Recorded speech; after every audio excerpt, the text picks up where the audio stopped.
Hello everyone. आज की इस वीडियो में हम अपना एट्थ टॉपिक 9 चैप्टर के अंडर डिस्कस करेंगे और एट टॉपिक का नाम है फंक्शंस इन एसक्यूएल।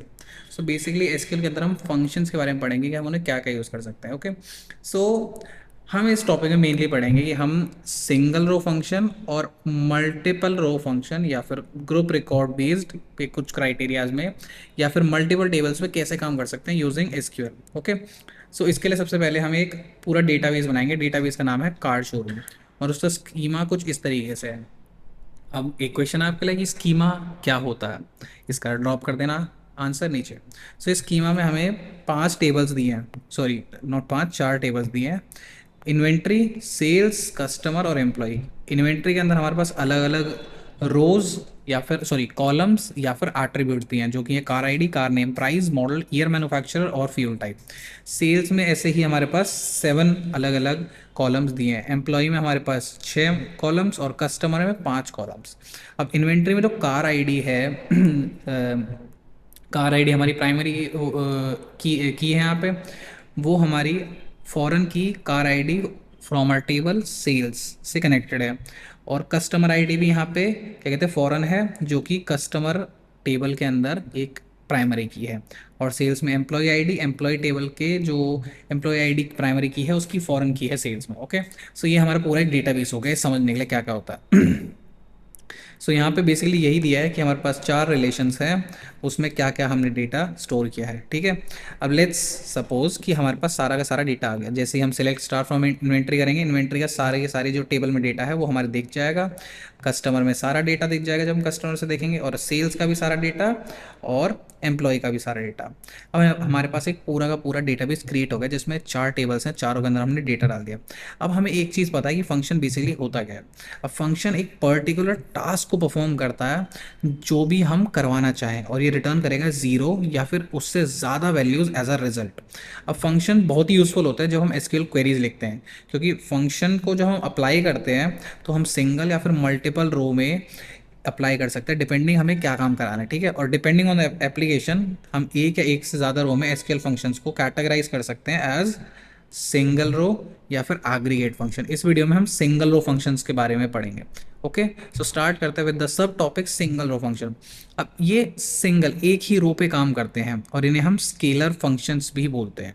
अब सिंगल रो फंक्शन बेसिकली एक सिंगल वैल्यू लेते हैं और एक सिंगल वैल्यू को रिटर्न करते हैं। सो इनपुट में सिंगल और आउटपुट में भी सिंगल वैल्यू मिलती है। अब ये 3 टाइप की 3 कैटेगरीज में बेसिकली डिवाइड होता है। पहला न्यूमेरिक, हमारे पास number based mathematical calculation based कुछ काम करना हो। नेक्स्ट स्ट्रिंग, वर्ड्स के बेसिस पे। उसके बाद फिर डेट एंड टाइम। सो ये हमारी एक क्या कहते हैं एक फिगर हो गई जिसमें हम दिखा रहे हैं कि सिंगल रो फंक्शन कौन कौन से अलग अलग हैं। जैसे न्यूमेरिक में पावर, राउंड और मॉड। स्ट्रिंग में upper, lower case, mid, length, left, right, insert, L trim, R trim और ट्रिम। और डेट में now, date, month, month name, year, day और डे नेम। ओके, सो ये सारे के सारे हमारे पास फंक्शंस हैं। अब मैथ फंक्शन, जैसा कि हमारा वर्ड है मैथ, ये न्यूमेरिक वैल्यूज़ को एज इनपुट लेता है और रिटर्न करता है एक numeric value as a result. String function character value को एज एन इनपुट लेगा और कैरेक्टर को ही या फिर कभी के कुछ केसेस में न्यूमेरिक वैल्यूज़ को भी आउटपुट दे सकता है।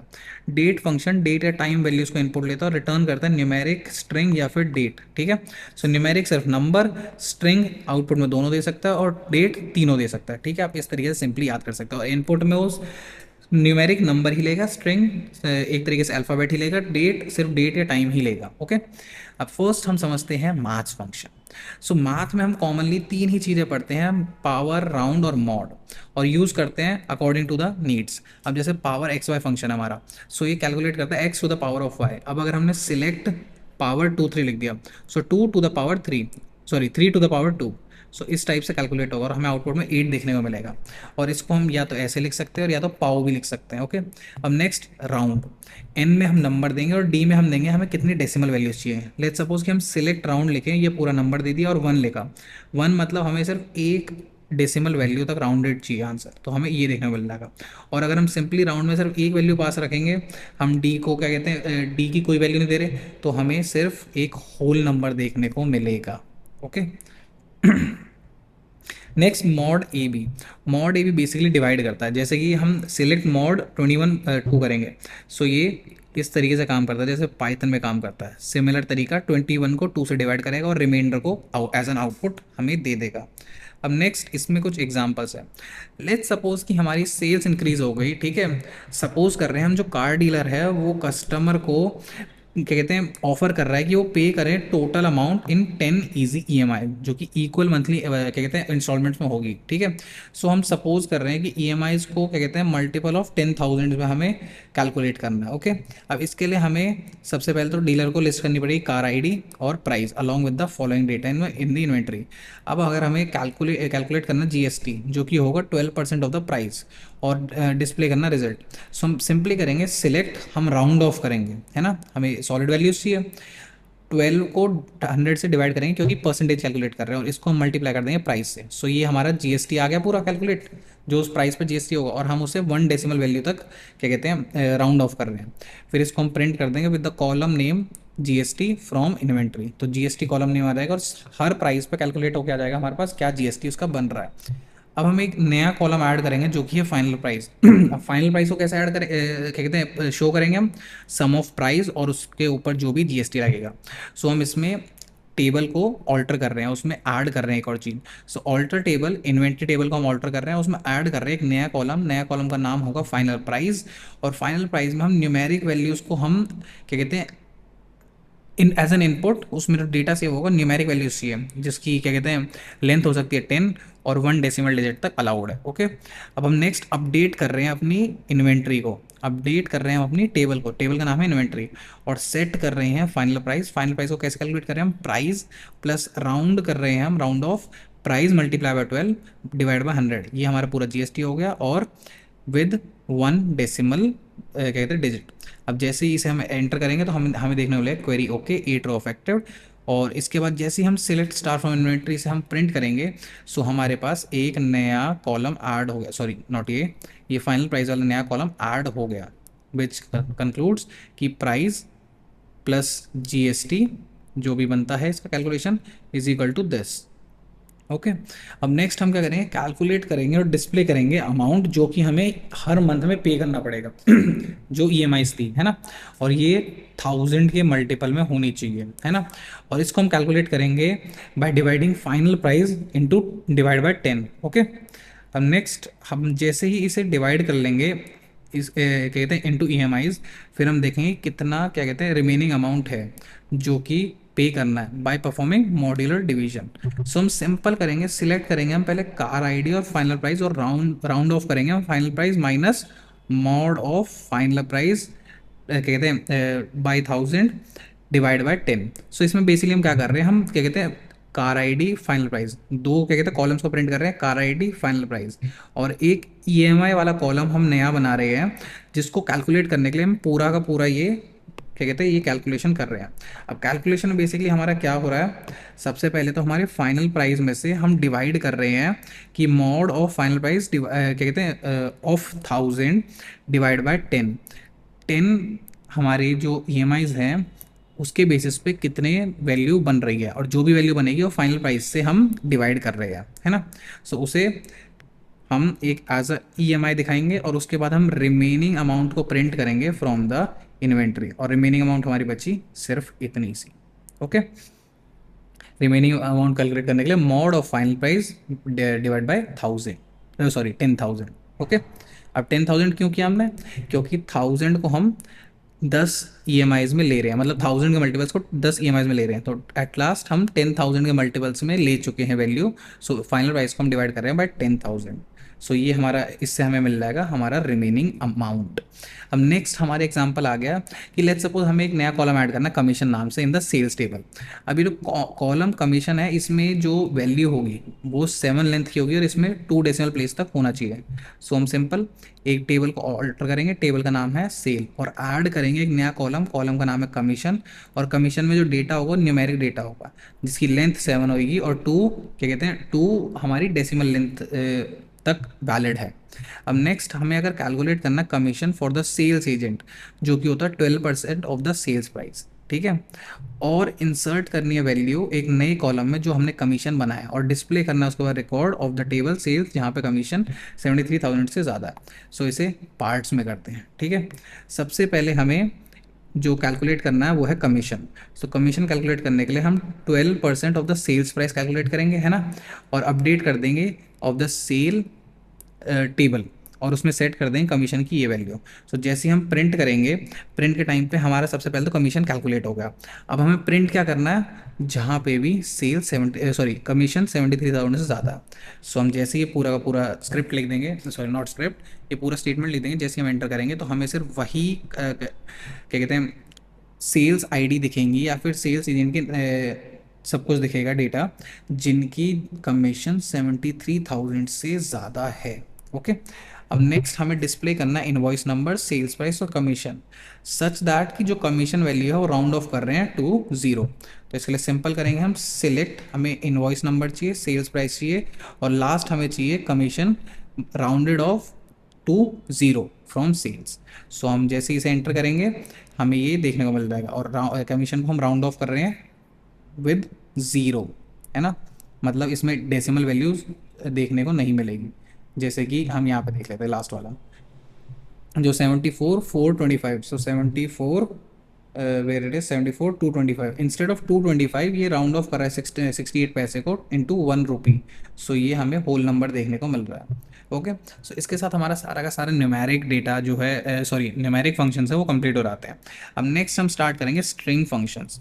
अब स्ट्रिंग फंक्शन क्या कहते हैं, अलग अलग ऑपरेशंस परफॉर्म कर सकता है on alpha numeric data. Alpha numeric मतलब अल्फाबेट्स भी हो सकते हैं और न्यूमेरिक भी हो सकते हैं, जो हमने टेबल में स्टोर कर रहे हो। जैसे कि अगर हमें अपर केस करना हो, लोअर केस करना हो, या कुछ भी करना हो, है ना, कोई हमें सब स्ट्रिंग्स कैलकुलेट करनी हो या फिर लेंथ कैलकुलेट करनी हो, ऐसे बहुत सारे। सो यहाँ इस टेबल में कुछ सब क्या कहते हैं फंक्शंस दिए हैं जो हम स्ट्रिंग के बेसिस पे कैलकुलेट कर सकते हैं।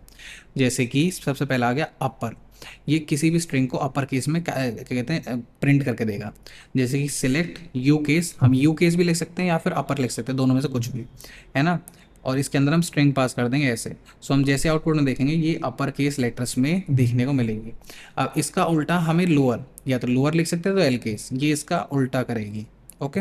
अब नेक्स्ट आ गया हमारे पास मिड, मिड लिख लो, सब स्ट्रिंग लिख लो, या सब एस टी आर लिख लो। ये बेसिकली क्या देता है, ये हमें सब स्ट्रिंग रिटर्न करके देगा किस बेसिस पे कि हमने क्या पोजीशन पास करी है। सबसे पहले हम स्ट्रिंग, किस स्ट्रिंग पे हमें क्या कहते हैं ये फंक्शंस परफॉर्म करना है, नेक्स्ट पोजीशन किस पोजीशन से परफॉर्म करना है, और एन हमारा स्पेसिफाई करेगा कि हमें कितनी क्या कहते हैं वो चाहिए अल्फ़ाबेट चाहिए। सो जैसे ही हम सिलेक्ट करेंगे मिड इंफॉर्मेटिक्स, ये हमने स्ट्रिंग पास करी 3, हमारा थर्ड क्या कहते हैं उससे थर्ड पोजीशन से स्टार्ट करना है, और हमें सिर्फ 4 वो चाहिए वैल्यूज़। सो हमें फॉर्म देखने को मिलेगा 1 2 3, फॉर्म से एफ से स्टार्ट करना है, हमें सिर्फ 4 लेटर्स चाहिए, तो फॉर्म देखने को मिलेगा। अगर हम सेम चीज़ करें सिलेक्ट मिड इंफॉर्मेटिक्स 7, हमने इसमें थर्ड वैल्यू पास ही नहीं करी। सो 1 2 3 4 5 6 7, ए पे आया 7, सो ए से लेके एंड तक अगर हमने कुछ भी थर्ड वैल्यू पास नहीं करी तो ऐसे एंड तक काम करेगा ये। अब नेक्स्ट आ गया हमारा लेंथ, लेंथ हमारा रिटर्न करके देगा कि जो हमारी स्ट्रिंग है उसमें कितने अल्फ़ाबेट्स आ रहे हैं। जैसे कि हम सिलेक्ट लेंथ करेंगे और उसके अंदर स्ट्रिंग पास करेंगे तो उसकी लेंथ देखने को मिलेगी। नेक्स्ट लेफ्ट, लेफ्ट बेसिकली क्या करेगा, ये नंबर ऑफ कैरेक्टर्स बताएगा कि क्या कहते हैं, sorry not number of characters, ये कैरेक्टर्स प्रिंट करके देगा जो कि हमारे स्ट्रिंग के लेफ्ट साइड है। जैसे कि अगर हम लिखे select length computer 4, so computer में जो लेफ्ट साइड से स्टार्ट करेंगे पहली 4 अल्फ़ाबेट्स वो प्रिंट कर देगा एज अ, जैसे कि हमें देखने वाला कॉम्प। राइट इसका उल्टा करेगा, राइट साइड से करेगा। जैसे सिलेक्ट राइट करेंगे हम साइंस में 3 करेंगे तो राइट साइड से स्टार्ट करेंगे, जैसे ई सी एन, सो हमें एन सी ई देखने को मिलेगा क्योंकि हमने 3 नंबर पास किया है। अब I N S T R, so basically क्या करेगा, इसको एक तरीके से मेरे को बोलना पसंद है इंसर्शन, इसका वो मतलब नहीं है इंसर्शन, बट एक तरीके से बोल सकते हैं हम। So in I N S T R इसमें 2 वैल्यूज पास कर सकते हैं, स्ट्रिंग और सब स्ट्रिंग। सो ये बेसिकली क्या करेगा, उस स्ट्रिंग के अंदर क्या पोजीशन है उस सब स्ट्रिंग की वो रिटर्न कर देगा। जैसे हम select I N S T R लिखेंगे इन्फॉर्मेटिक्स और इसमें M A, so 1 2 3 4 5 6, M A किससे स्टार्ट हो रहा है, 6 पोजीशन से, तो हमें आउटपुट में देखने को मिलेगा 6। नेक्स्ट एल ट्रिम, ये सिंपली क्या करेगा, लेफ्ट साइड और स्ट्रिंग के जो भी स्पेसेस होंगे खाली उसको रिमूव कर देगा। जैसे कि अगर हम करें सिलेक्ट लेंथ डेली और length L T R M daily. अब यहाँ पे लेट सपोज यहाँ पे 2 स्पेसिंग है, ठीक है, यहाँ पे देखने को नहीं मिल रही, बट ये जो गैप है ना, ये 2 स्पेसिंग का गैप है। अब इस गैप को देखने के लिए हम आउटपुट में भी चेक कर सकते हैं। आउटपुट में पहले हमने क्या प्रिंट किया था, सिलेक्ट लेंथ ऑफ डेली, सो हमें 7 देखने को मिल रहा है। फिर हमने क्या प्रिंट किया था, length L trim daily, but L trim पे हमें सिर्फ 5 वैल्यू दिख रही है। इसका मतलब है 2 वैल्यू जो है हमारी वाइट स्पेसिंग की थी डेली के लेफ्ट साइड, जो कि एल ट्रिम की वजह से रिमूव हो गई है। ओके, अब आर ट्रिम राइट साइड वाली उसको वैल्यू को, sorry not value, right side वाली जो हमारी गैप होगा उसको रिमूव करेगी। जैसे सिलेक्ट लेंथ ऑफ पेन करेंगे, select sorry length R trim of pen करेंगे तो हमें नॉर्मल लेंथ दिखेगी 5, बट हम जैसे आर ट्रिम करेंगे तो 3 देखने को मिलेगी। मतलब यहाँ पे 2 स्पेसिंग का गैप है राइट साइड। और ट्रिम, अगर हम सिंपली ट्रिम लिखेंगे तो ये फर्स्ट और लास्ट दोनों साइड रिमूव करेगा हमारा जो भी स्पेसिंग होगा। अब लेट्स सपोज कि हम कस्टमर रिलेशन के बारे में क्या कहते हैं कि डेटाबेस के बारे में काम कर रहे हैं, ठीक है। सो हमें उसके लिए समझने की ज़रूरत है कि हम स्ट्रिंग फंक्शन को कैसे यूज़ कर रहे हैं, है ना। अब लेट्स सपोज कि हम डिस्प्ले कर रहे हैं कस्टमर का name in lower case letter और कस्टमर की email in upper case from the customer table. So हम सिंपली कर देंगे select lower cust name upper email from customer. So हमें प्रिंट में देखने को मिल जाएगा कि जो कस्टमर का नेम है वो लोअर लेटर में और जो ईमेल है वो अपर लेटर में। अब लेट्स सपोज हमें डिस्प्ले करनी है लेंथ ऑफ ईमेल और पार्ट ऑफ ईमेल जो कि ईमेल आईडी है बिफोर द कैरेक्टर @ ठीक है। सबसे पहले हम सिंपली हमें लेंथ करनी है return, so select length of email, ये हमें सिंपली लेंथ देगी ईमेल की। अब हमें सिर्फ @ से पहले वाले जो भी गैप है वो चाहिए, @ के बाद जो भी लिखा है वो हमें नहीं चाहिए। सो हम सिंपली कर देंगे हमें लेफ्ट साइड वाली वैल्यू चाहिए तो हम लेफ्ट लिख देंगे। अब किस स्ट्रिंग में से हम चेक करना है, ईमेल स्ट्रिंग में से। अब नेक्स्ट हम INSTR इसमें से क्या कहते हैं यूज़ करेंगे, क्योंकि हमें पहले तो पोजीशन चाहिए @ की। सो INSTR ईमेल वाली स्ट्रिंग में पोजीशन देखो 8 की। अब ये क्या करेगी, सिंपली लेफ़्ट वाला जो हमारा फंक्शन है उसमें हम सबसे पहले ईमेल पास कर रहे हैं, उसके बाद हम पोजीशन पास कर रहे हैं @ की यूजिंग दिस फंक्शन INSTR, है ना, और -1। सो ईमेल में पोजीशन -1, लेट सपोज कि जैसे मैं एग्जांपल के साथ दिखाता हूँ, जैसे अमित साहा है 2 @। सो 1 2 3 4 5 6 7 8 9 10, 8 की पोजीशन 10 है। अगर हम -1 नहीं करते तो ये पूरी की पूरी पता है प्रिंट हो गया, हमें क्या देखने को मिलता, 8 तक जीमेल के आगे वाला काट देता है ये। इसलिए हम -1 कर रहे हैं ताकि हमें @ भी देखने को ना मिले। ओके, सो और लास्ट में हम क्या कहते हैं टेबल का नाम स्पेसिफाई करेंगे किस टेबल पे हम ये पूरा जो स्टेटमेंट है वर्क कराना चाह रहे हैं। सो हम जैसे ये स्टेटमेंट पूरी लिख देंगे, हमें आउटपुट में हमारी डिज़ायर्ड वैल्यू देखने को मिलेगी। सबसे पहला लेंथ, सबकी जो ईमेल की लेंथ है वो 19 है। उसके बाद हमें 8 से पहली वाली जो भी यूज़र नेम है वो देखने को मिल जाएगा। ओके, अब यहाँ पे बेसिकली यही बताया कि जो हमारा फंक्शन है INSTR ये रिटर्न कर देगा पोजीशन ऑफ @। अब 8 से पहले वाला सब कुछ प्रिंट कराने के लिए हम -1 कर रहे हैं उसमें से। अब ठीक है। अब लेट्स सपोज कि हम 4 डिजिट एरिया कोड को क्या कहते हैं रिफ्लेक्ट कराना चाहते हैं मोबाइल नंबर में जिसकी स्टार्टिंग पोजीशन है 3। जैसे कि फॉर एग्जांपल अगर हमारा एरिया कोड 1851 है और हमारा क्या कहते हैं जो मोबाइल है वो ये है, ठीक है, हमारे पास ये एग्जांपल है, ठीक है। अब लेट्स सपोज कि हमें इसकी एक SQL क्वेरी लिखनी है। आई होप आप समझ गए हो कि जैसे अगर हमारा 1851 एरिया कोड है तो हमारा मोबाइल नंबर बनेगा इस टाइप से, 3rd पोजीशन से ये नंबर को हमें एंटर करना है, ठीक है। हम सिंपल करेंगे, अगर हमें एक स्ट्रिंग के अंदर वैल्यू देखनी है, ठीक है, सो सिलेक्ट मिड, हमें मिड वैल्यू देखनी है, एक सब स्ट्रिंग देखनी है उसकी। फ़ोन 3rd पोजीशन से स्टार्ट करना है और हमें 4 डिजिट्स ही देखनी है from customer, where customer address जो है इस टाइप से कि कहीं ना कहीं रोहिणी आ रहा है, क्योंकि हमें ये भी चेक करना है कि रोहिणी का लिविंग पर्सन है ना। सो हमें देखने को मिल जाएगा इस टाइप से आंसर। अब लेट्स सपोज कि हमें ईमेल्स को डिस्प्ले कराना है after removing the domain extension जो कि है .com। सो हम सिंपली कर सकते हैं सिलेक्ट ट्रिम .com को हमें ट्रिम करना है फ्रॉम ईमेल और फ्रॉम हमारी कस्टमर टेबल। सो हम सिंपली जब आउटपुट देखेंगे तो हमारा डॉट कॉम जो है हर ईमेल में से ट्रिम हो गया है।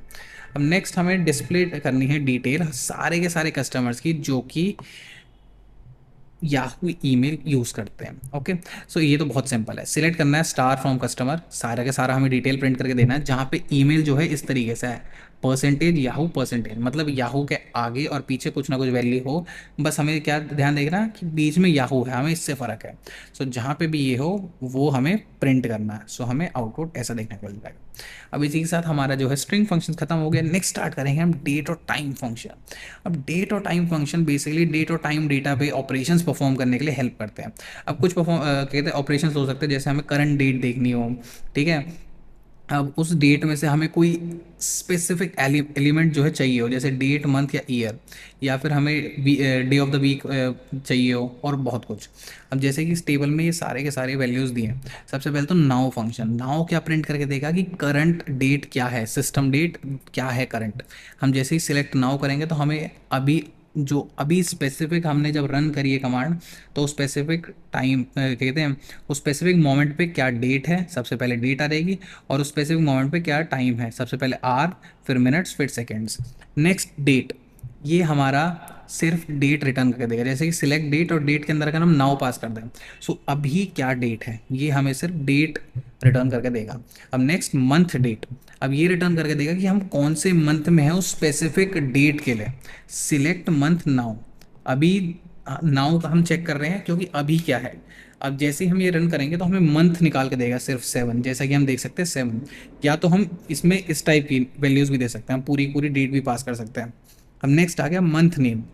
अब मंथ नेम बेसिकली रिटर्न कर देगा हमारी उस स्पेसिफिक डेट के लिए कौन सा मंथ का नाम है।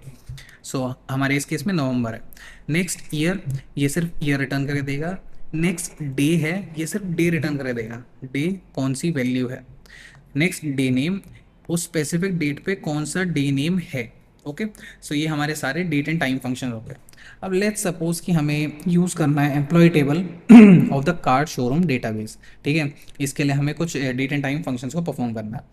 अब हमें क्या करना है, सबसे पहले कि हम सिलेक्ट करना है डे, मंथ नंबर और ईयर ऑफ ज्वाइनिंग।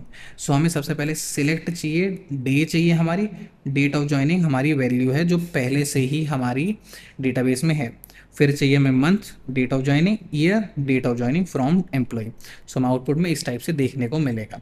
अब नेक्स्ट लेट सपोज हमें डेट ऑफ ज्वाइनिंग चाहिए हो जो कि संडे ना हो। सो हम सिलेक्ट करेंगे day name, day, month name, year, ये सब कुछ रिटर्न कर देंगे फ्रॉम एम्प्लॉय। अब हमें क्या कहते हैं संडे नहीं चाहिए, सो हम उसके लिए स्पेसिफिकली या एक्सप्लिसिटली लिखेंगे where day name is not equal to Sunday, तो संडे वाले प्रिंट करके मत दो। और वन मोर थिंग कि हमें ये फॉर्मेट फॉलो करना, सबसे पहले डे, हमें डे नेम प्रिंट करना था, फिर डे, मंथ और ईयर। सो इसलिए हमने ये इस फॉर्मेट में लिखा है और हमें आउटपुट में हमें डिज़ायर्ड आउटपुट देखने को मिलेगा। सो इसी के साथ हमने स्केलर फंक्शन या फिर सिंगल रो फंक्शंस को समझ लिया कि कैसे यूज़ कर सकते हैं। अब नेक्स्ट वीडियो में हम समझेंगे एग्रीगेट फंक्शंस। जैसे हमने अभी स्केलर फंक्शन पढ़ा, सिंगल रो पे कर सकते हैं, एग्रीगेट फंक्शंस को हम मल्टीपल रोज पे यूज़ कर सकते हैं।